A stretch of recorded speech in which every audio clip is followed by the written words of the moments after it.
하나님한테 조건 같은 거 없어요. 하나님 무조건 100% 들으실 줄로 믿습니다. 사실 여기서 우리가 기도 응답의 조건이라고 이야기했던 이 응답은 하나님께서 들으시느냐 마느냐에 대한 초점이 맞춰져 있는 것이 아니라 우리가 기도한 내용이 실현되느냐 마느냐에 우리 초점이 맞춰져 있었던 거예요. 우리가 기도했던 내용이 그대로 실현되면 하나님께 응답받은 거고, 실현되지 않으면 하나님의 응답이 되지 않은 것 마냥 생각하기 때문에 이거를 기도 응답의 조건으로 생각하지 기도 응답의 조건이 아니라 기도를 하는 사람들이 당연히 가져야 될 태도를 이야기했다는 거죠.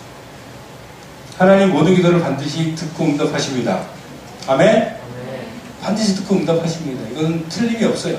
우리가 아까 이야기한 것처럼 주 안에 거하지 않고 간구해도요, 또 그분의 뜻대로 구하지 않아도요, 죄가 있는 상태에서 구해도 하나님께서는 응답하십니다.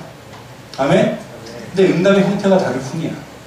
하나님 모든 기도를 들으세요. 우리가 기도하는 대로 하나님께서 들으시고 그것에 응답하세요. 근데 세 가지 유형으로 나눠지는 거죠, 응답이. 첫 번째는 뭐냐면 즉각 응답하시는 경우입니다. 기도하자마자 바로 하나님께서 들어주세요.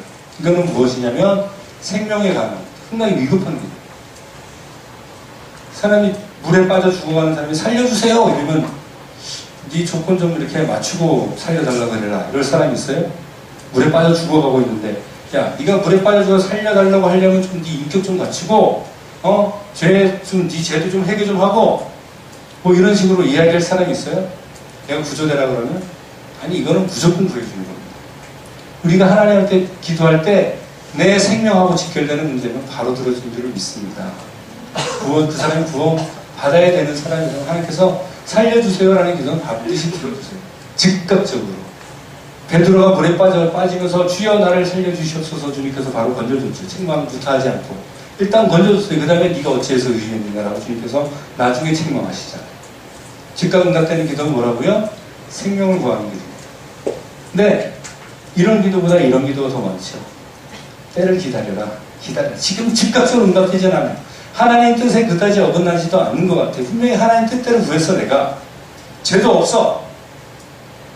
근데 실현이 안 돼. 왜 그럴까요? 때가 아니기 때문에. 하나님의 때를 기다려야 되는 줄로 믿습니다. 목사님 맨 처음에 했던 설교였던 것 같은데, 베드로가 예수님을 잡으러 왔던 대제사장 종의 길을 탁 쳐내렸을 때 예수님께서 뭐라 그랬어요? 칼집에 꽂으라 그랬어요. 왜? 뭐가 안 됐기 때문에? 때가 안 됐기 때문에. 주님께서는 칼로 이 땅을 심판하실 겁니다. 하지만 때가 아니에요. 우리의 기도도 마찬가지로 하나님의 분명히 뜻인 것 같은데도 불구하고 기도에도 하나님께서 응답해 주시지 않으세요. 그럼 뭔지 아세요? 기다려야 하는 겁니다. 아멘? 기다리십시오. 그 다음에 세 번째로는 하나님께서 침묵으로 일관하실 경우도 있습니다. 끝까지. 아무런 대답도 하지 않으세요. 왜?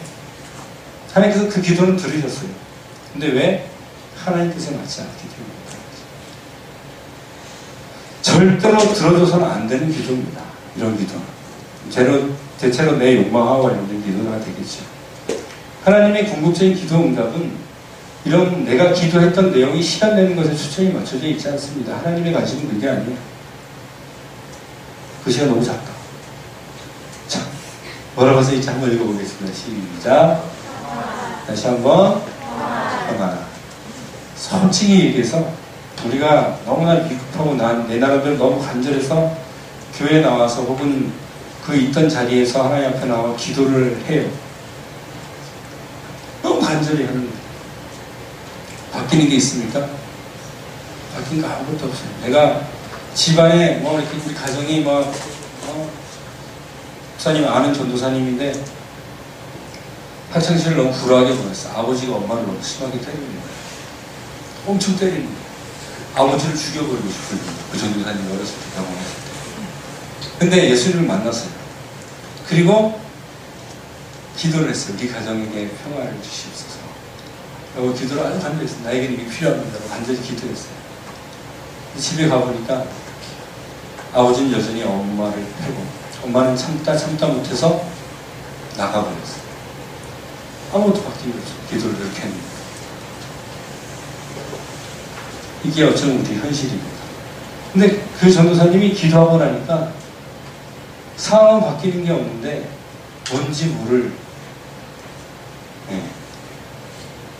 평안이 다가오더라고요. 환경은 바뀌지 않아요. 목사님 군대 갔을 때, 군대 얘기 자꾸 하네. 너무 힘들더라고요. 겨울에 갔는데요. 한밤중에 잠을 자다가 하여튼 누가 소리를 냈는지 어쨌는지 갑자기 방송이 나오는 거예요. 좀 오래된 일이라서 구호는 모르겠는데 전소대원 들어 이랬을 거예요. 제3소대 그래요. 실시한다. 지금부터 상의 탈의, 하의 탈의, 텐트마니까 연변장이 집합. 추워 죽겠는데 연변장이 집합에서 너무 추우면요 뛰어도 열이 안 나요. 가죽은 차고 안에서 열라고 더 미칠 것 같아요. 환장하기 힘들어요. 상황이 너무 추우니까. 지금처럼 추웠던 걸로 기억나요. 마음이 추웠을지 모르겠지만. 그리고 연변장이 아스팔트인데 거기 배를 대고 엎드리라. 그럼 너무 괴로운 거예요.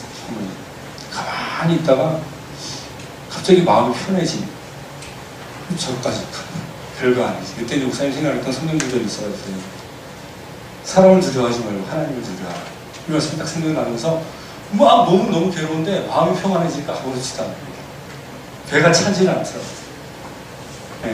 물을 뿌려요. 해군 나온 사람 혹시 있는지 모르겠는데 해군은 겨울에 이렇게 물을 바가지에다가 이렇게 떠가지고 와가지고 붓는 게 아니라 이렇게 탁 뿌려요. 겨울에. 그러면서 이렇게 따보면서 이게 얼면서 이렇게 탁 닿잖아요. 그죠? 이게 물 붓는 것보다 더 환장했어요. 따가워요. 처음엔 너무 싫었는데 그런 평안을 없으니까 뭘 했는지 그냥 평안한 거예요. 몸이 괴로워도 평안한 거예요. 사람은 뭐가 중요합니까? 마음이 중요합니다. 원효대사의 말이 맞습니다. 해골물 마셨던 거에 대해서 사람 마음이 중요한 거더라고요. 마음의 평안이 진짜 평안이더라고요. 우선이 그때 경험을 했어요.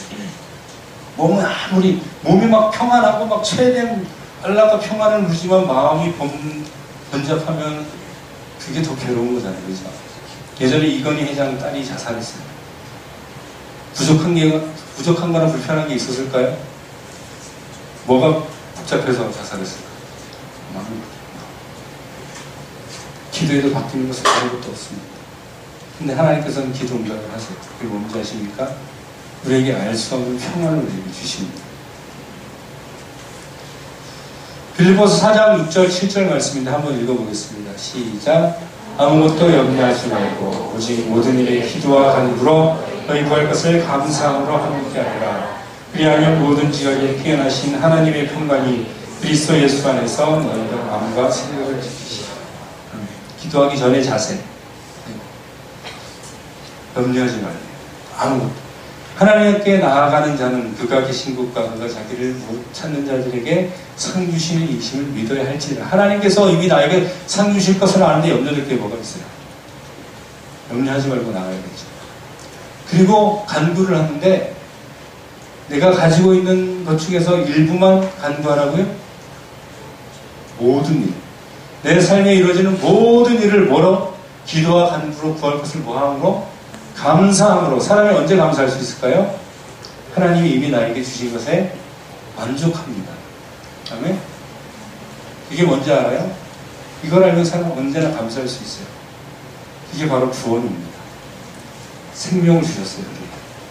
다른 거 다 뺏어가도 요거만 있으면 돼요. 우리. 생명이 있는 거하고 없는 게 얼마나 중요한지 아세요? 생명이 없는 나무에다가 아무리 치장을 하고 막 장식을 해놔도 그 나무는 어떻게 된 겁니까? 죽은 나무는 결국은 시들어버려요. 그죠? 근데 진짜 보잘것없는 것 같은 이런 조그만 씨앗이지만 이건 아무것도 치장할 수도 없잖아요. 그죠? 근데 여기엔 뭐가 있습니까? 생명이 있기 때문에 앞으로 뭐든지 될 수 있다는 거예요. 생명이 없으면 내가 지금 여기서 하는 것으로 끝나버립니다.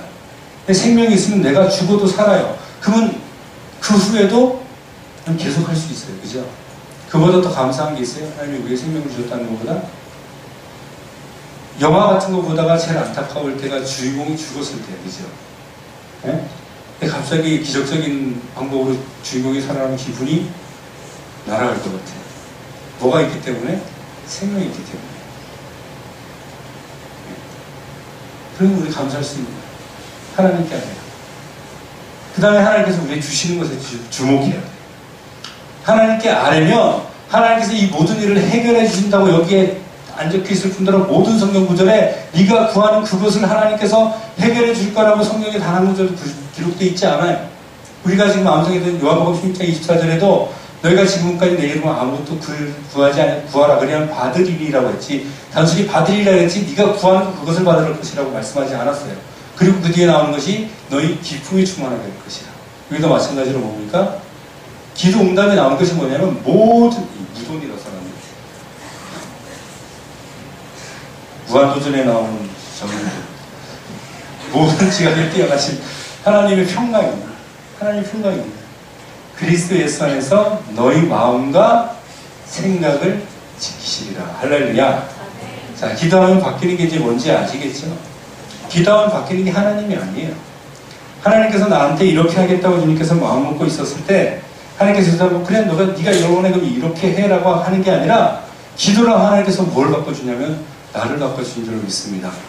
아멘? 기도의 응답이에요. 내가 기도하기 전에 내 생각도 고정되어 있지 않고 마음도 생각도 번잡하고 헷갈리고 막 이랬다 저랬다 왔다 갔다 하다가 기도를 하면 우리 마음이 누구에게로 정해질까요? 하나님께로 정해지는 거예요. 하나님께서 우리의 마음을 고쳐주시는 거예요. 이것이 기도의 응답인 줄로 믿습니다. 잘못된 거 구해도 좋아요. 어쨌든 기도부터 하세요. 내 종격대로 구해도 좋습니다. 일단은 기도부터 하세요. 기도를 하다 보면 하나님께서 싹 정리해 줄 줄 믿습니다. 깨닫게 해주시고. 아멘? 나를 바꿔주십니다. 하나님이 결코 변하지 않습니다. 하나님 결코 변치 않으세요. 항상 그런 분입니다. 고지식한 분이라는 게 아니라 하나님 완전하시잖아요. 그죠? 완전한 상태에서 하나님 그대로 계신 거예요. 그냥. 그건 내가 바꿔야 돼? 하나님이 바꿔야 돼? 네? 잘못된 게 있고 제대로 된 게 있어요. 그럼 잘못된 게 바꿔야 돼? 제대로 된 게 바꿔야 돼? 내가 제대로 됐어요? 하나님이 제대로 됐어요? 그럼 기도 결과로 내가 바뀌어야 돼? 하나님이 바뀌어야 돼? 하나님 기도 응답이 뭐라고요? 내가 바뀌는 거예요. 나 요한은 변하지 않는.